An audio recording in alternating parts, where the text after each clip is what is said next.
आपका किया गया भजन, आपका किया गया मंत्र जाप, जब आप करने के लिए बैठें, उपास करें, मंत्र जाप करें, कीर्तन करें, तो आप जब जप करने या कीर्तन करने या मंत्र जाप करने या उपास करने के लिए जब तैयार हों और आगे बढ़ें, उपवास करते समय, तप साधना करते समय कोई परिवार का व्यक्ति आकर यदि आपका हाथ पकड़कर उठा दे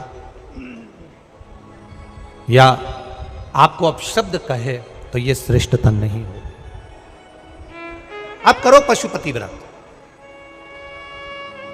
आप करो सोमवार के व्रत, पर निवेदन है कि व्रत करते समय, व्रत के पहले आपके परिवार वालों को, आपकी पति को, माता पिता को, परिवारजन को यह बात बता दी जाए कि हम ये व्रत कर रहे हैं।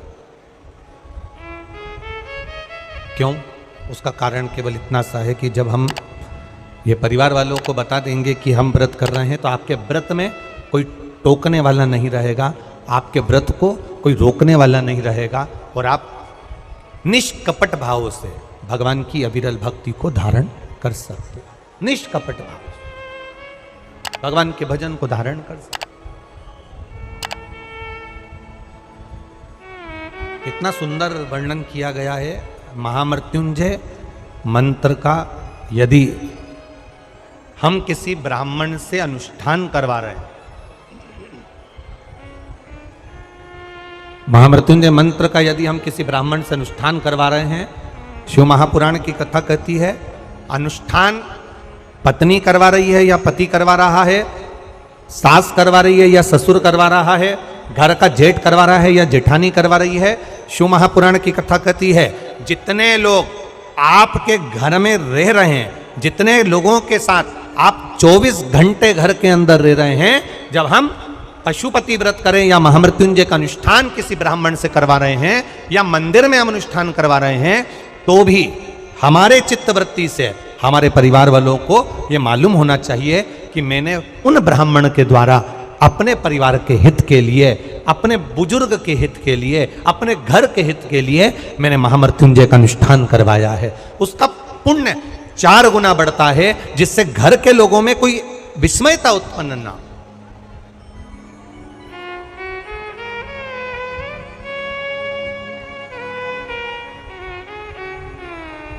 हमारे भीतर कोई विस्मयता उत्पन्न ना हो,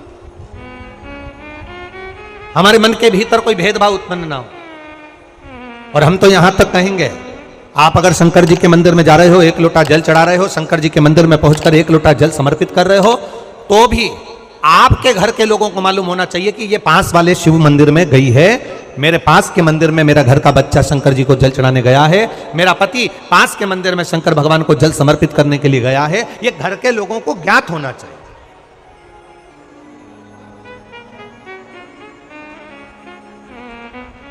घर के लोगों को यह मालूम होना चाहिए कि ये पास के मंदिर में मेरी धर्म पत्नी गई है, पास के मंदिर में मेरे माता पिता गए, पास के मंदिर में मेरे परिवार के लोग गए। ये आपकी चित्तवृत्ति में और परिवार की चित्तवृत्ति में ये बात रहना चाहिए, छुपा कर नहीं जाना।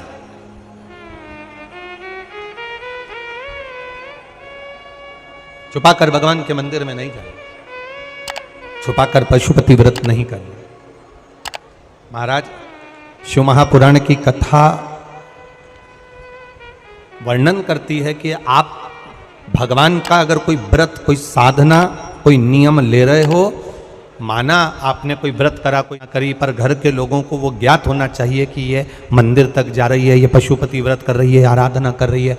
आज माता पार्वती जी ने शिव जी के सम्मुख में ये बात कह दी कि मैं एकांत में जाकर भगवान का तप करना चाहती हूँ और एकांत में बैठकर तप करना चाहती हूँ, और उस तप का जो पुण्य है वो आपको देना चाहती हूँ। शंकर भगवान ने तुरंत माता पार्वती जी से कहा, सुनो जगत जननी, सुनो जगदम्बा, सुनो पार्वती, आप तप करो, मना नहीं है, आप साधना करो, मना नहीं है, आप आराधना करो, मना नहीं है। और आप सोचो कि आपकी करी गई तप साधना का पुण्य आप मुझे दे दो, तो भगवान तुरंत कहते हैं, पार्वती जी मुझे आपके तप साधना का पुण्य नहीं चाहिए, आप अपना पुण्य अपने पास में रखो, हमें आपका पुण्य नहीं चाहिए।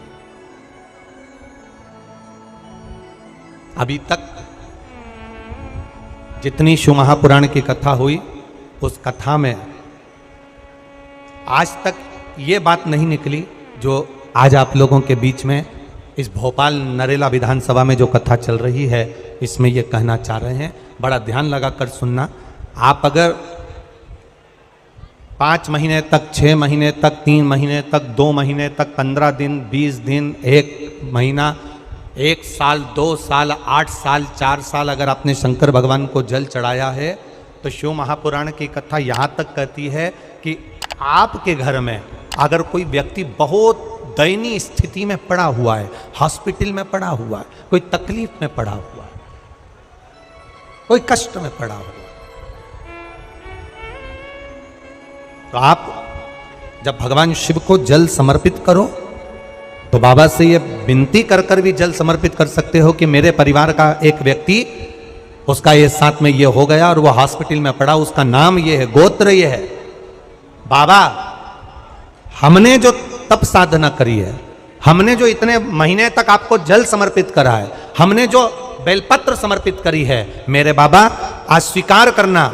और जो हॉस्पिटल में पड़ा है, जो कर्जे में लदालूम पड़ा है, जो तकलीफ भोग रहा है, ऐसी कृपा करना बाबा कि मेरे 2 महीने जो मैंने जल चढ़ाया है, उस चढ़ाए गए जल का पुण्य मैं उसके खाते में देती हूं और उसको ठीक कर देना। यह पुण्य का भाग है।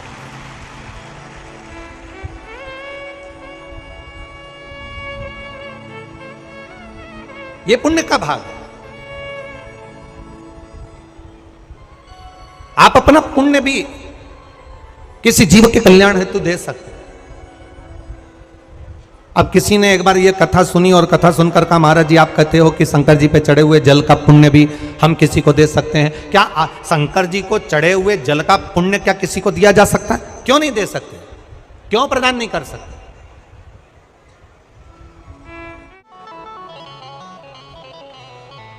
एक पुण्य का अपने भीतर एक विचार फिर करिएगा। बड़े बड़े सावधानी की कथा है। आप लोग सोचो कि यह कथा यहाँ से सुनी, यहाँ से निकाल दी, बच्ची कुची थी कपड़े में झटकार दी। यहाँ कथा अगर सुनने के लिए आए हो तो थोड़ा दिल लगाकर सुनना, मन लगाकर सुनना।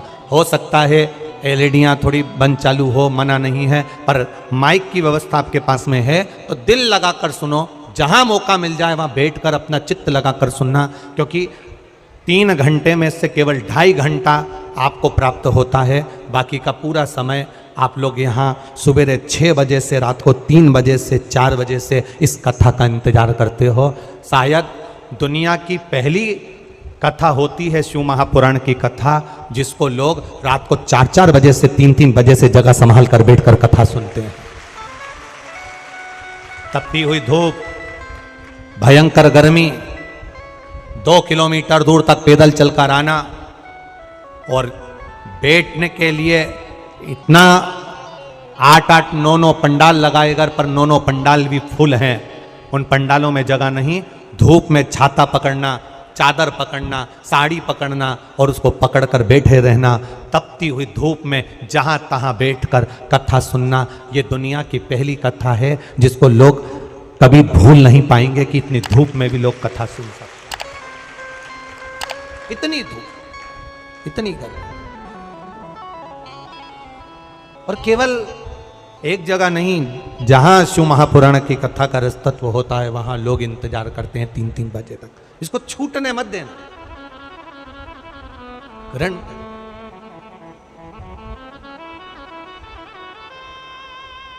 शादी में गए हो, 500 का लिफाफा दिया है तो भोजन कर कर जरूर जाना। और कथा में धूप में चलकर आए हो तो भले आधे घंटे की सुनना, पर कथा में दिल लगाकर जरूर जाना। दिल लगाकर जाना,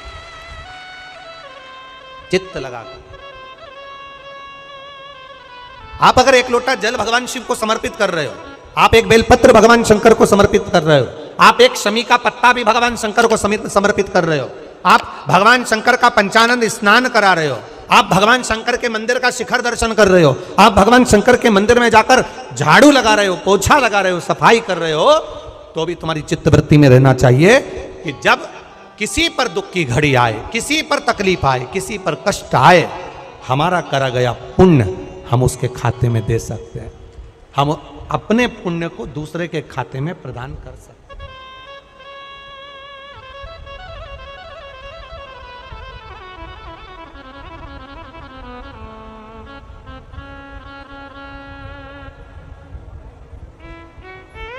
बेलपत्र, जरा ध्यान देना हो। ये बेलपत्र जो होता है,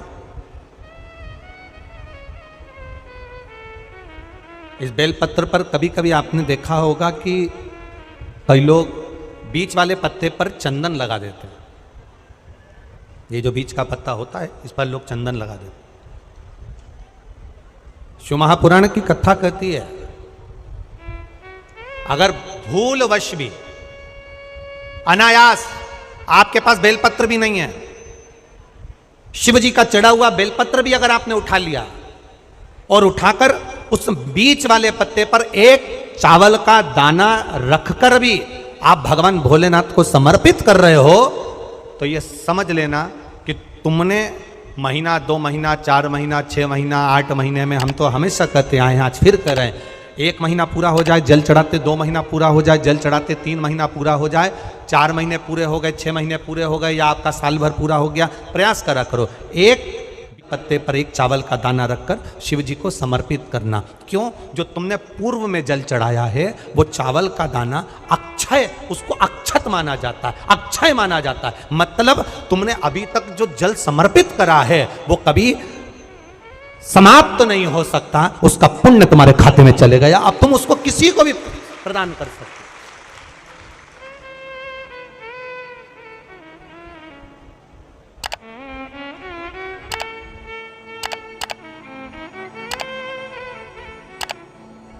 बहन भाई को तिलक करती है रक्षाबंधन पर, माथे पर तिलक लगाने के बाद में चावल लगाती कि नहीं लगाती? बोलो, जम के बोलो जरा। लगाती है? बोलते जाओ जरा। लगाती है, ठीक है। मंदिर में आप पूजन कर रहे हो, घर में कोई अनुष्ठान कर रहे हो, पंडित जी तुम्हारे मस्तक पर तिलक करते हैं तो चावल लगाते कि नहीं लगाते? बोलो बोलो, जम के बोलो। लगाते हैं। तुम्हारे घर में शादी ब्याह होता है तो तिलक करा जाता है तो चावल लगाया जाता कि नहीं लगाया जाता? लगाया जाता। सब समय पर चावल, मस्तक पर कंकु का तिलक, चंदन का तिलक, जो भी तिलक तुम्हारे मस्तक पर लगा है, कोई अगर लगाएगा शुभ कार्य में तो चावल जरूर लगाएगा। बस एक कार्य ऐसा होता है जिस समय पर मस्तक पर तिलक करा जाता है पर चावल नहीं लगाया जाता।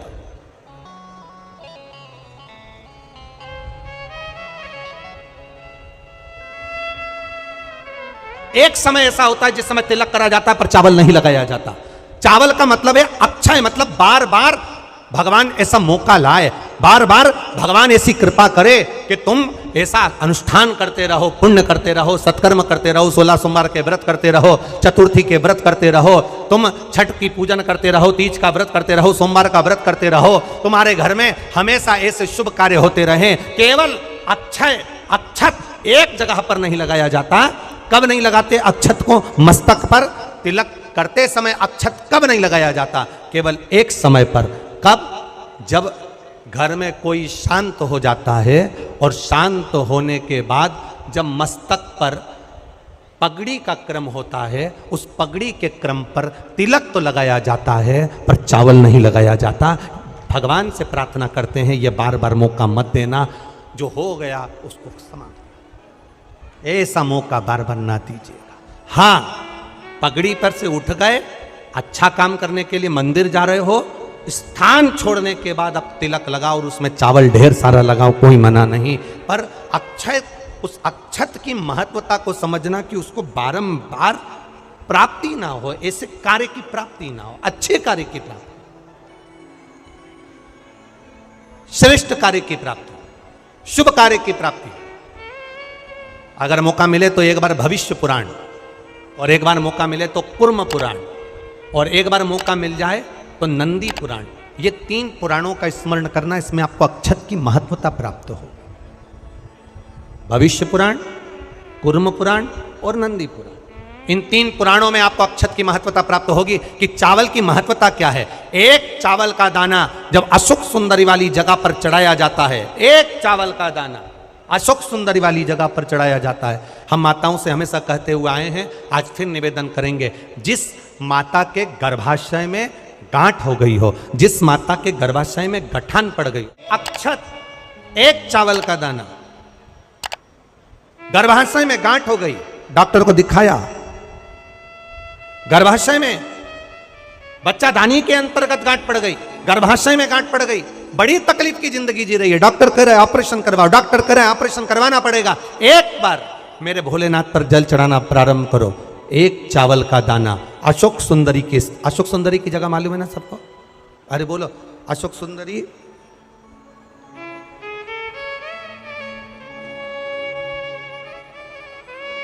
जैसे ये शिवलिंग,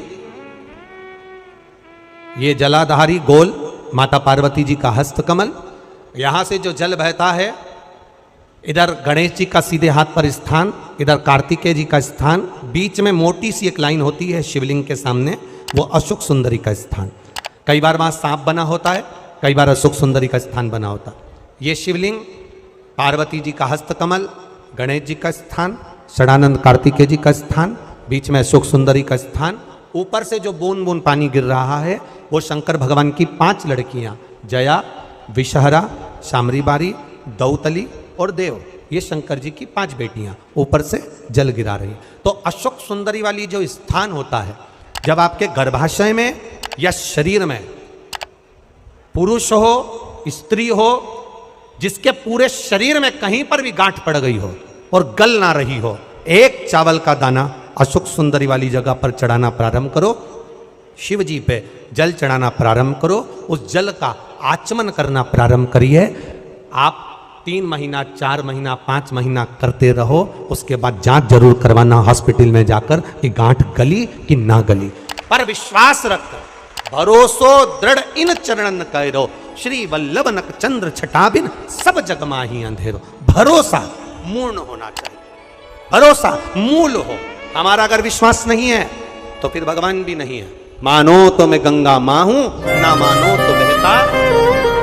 आपका अगर भरोसा कहता है कि मैंने जल चढ़ाया और मेरा महादेव सुनेगा, आपने सोच लिया कि मेरा महादेव सुनेगा, तो महादेव सुनेगा। और आपने अंदाजा लगा, कई लड़कियां जब शादी करती हैं तो पहले से गलत सोच बनाकर आती हैं कि सास तो डेंजर होती है। कईयों के मन में भाव आता है सास बुरी होती है, सास अपशब्द कहती है, सास गाली देती है। कई लोगों से सुना, जिससे मिलो उसकी सास ऐसी हो गई, कोई ने कहा हमारी सास ऐसी थी। लड़कियों ने अपनी चित्तवृत्ति में भर लिया कि सास बुरी होती है। जब चित्तवृत्ति में भर लिया कि सास बुरी होती है, तो वो कितने भी अच्छे घर में चली जाए, उसको सास बुरी ही लगेगी, ये निश्चित है। और अगर आपने मन में सोच लिया कि जो किस्मत में लिखा होगा देखा जाएगा, संसार सागर में जन्म लिया है, सुख दुख चलता रहता है। अगर कोई बेकार भी मिल गया ना, तो अपना स्वभाव से मैं उसको अच्छा बना लूंगी, मुझ में वो क्वालिटी है, तो वो अच्छा हो जाए। आप पहले से विचार कर लीजिए। आज के जमाने में लोगों को ना तो लिखना आता है ना विचार करना आता है। एक फेसबुक पर हमको तो आशीष ने बताया, एक फेसबुक पे लिखा हुआ था, एक फेसबुक पर किसी ने लिखा था, आज पुत्र रत्न की प्राप्ति हुई, सभी मित्रों का आभार। क्या लिखा था फेसबुक पे? अरे बोलो तो जम के, आज मेरे घर पुत्र रत्न की प्राप्ति हुई, सभी मित्रों का आभार। अब मित्रों का आभार क्यों दे रहा है? पुत्र तेरा है कि मित्रों का है?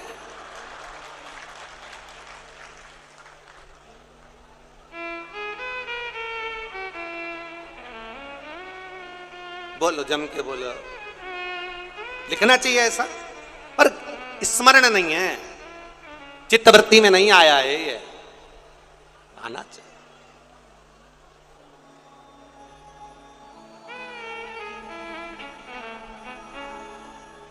चित्तवृत्ति में आना चाहिए।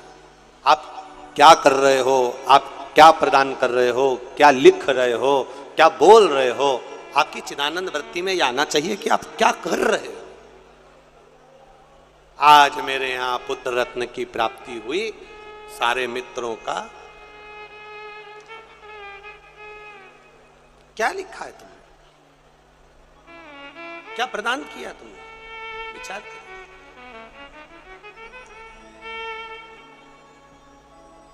आभार किसका होना चाहिए था? आज मेरे घर पुत्र रत्न की प्राप्ति हुई। महादेव आपका आभार, आपकी कृपा, आपकी दया, आपकी करुणा, जो ये पुत्र रत्न की प्राप्ति मेरे घर में हो गई, ये आपकी करुणा से हुई, ये आपकी उदारता से हुई।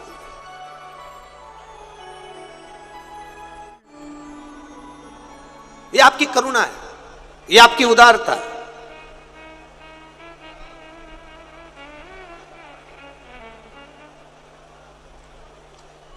ये कथा हमने कल भी कहा था कि कथा और कहीं भी हो सकती थी भोपाल में, ऐसा जरूरी नहीं कि आदरणीय विश्वास भैया के यहाँ हुई, कथा कहीं पर भी हो सकती थी। पर ये कथा आदरणीय विश्वास भैया सारंग जी के यहाँ जो हुई है, हमने कल भी कहा था कि कहीं ना कहीं माता पिता का कोई पुण्य प्रबल हुआ होगा, जिसके कारणवश ये आशीर्वाद के रूप में ये कथा आदरणीय विश्वास जी सारंग जी को प्राप्त हो। और वो पुण्य कैसा? जब हमने पता करा तो हमारे स्मरण में आया कि जब स्वर्गीय श्री कैलाश नारायण जी सारंग जी बीमार पड़ गए, और बीमार पड़ने के बाद जब दिल्ली में एडमिट हो गए और उनका इलाज चलता रहा, तब हम कभी भी जजमान परिवार से ये कुछ भी नहीं पूछते और ना हम उनसे बात करते हैं कि तुमने क्या करा क्या ना करा। हम तो हमारे जो सेवादार लगे रहते हैं, कार्यकर्ता लगे रहते हैं, उनसे पूछते रहते हैं। तो बताया कि गुरुजी विश्वास भैया सारंग भोपाल में उस समय पर भी मंत्रिमंडल में थे, जिस समय पर पिताजी का स्वास्थ्य खराब था, तो यहाँ पर संभालते हुए यहाँ पर भी सारी मीटिंग अटेंड करना और रात के समय जाकर अपने माता पिता की सेवा करना दिल्ली में, ये कोई सहजता का विषय नहीं होता। और उसी का पुण्य फल, उसी का एक आनंद, उसी का जो पुण्य है, उसी का जो पुण्य फल मिला है, वो ये मिला है, ये उसी का पुण्य फल, ये कोई सहज नहीं।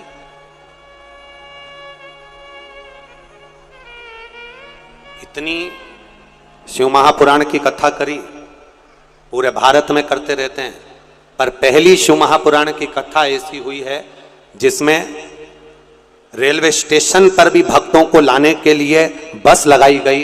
इसके लिए विश्वास भैया सारंग जी को बहुत बहुत साधुवाद।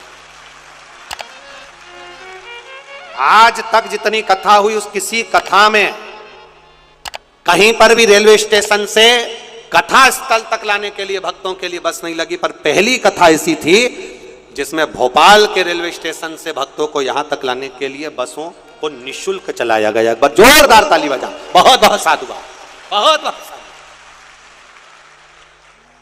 कोई परेशान ना हो, आनंद से पहुंचे लोग कथा। हाँ, ये हम पंडाल का तो जरूर कह सकते हैं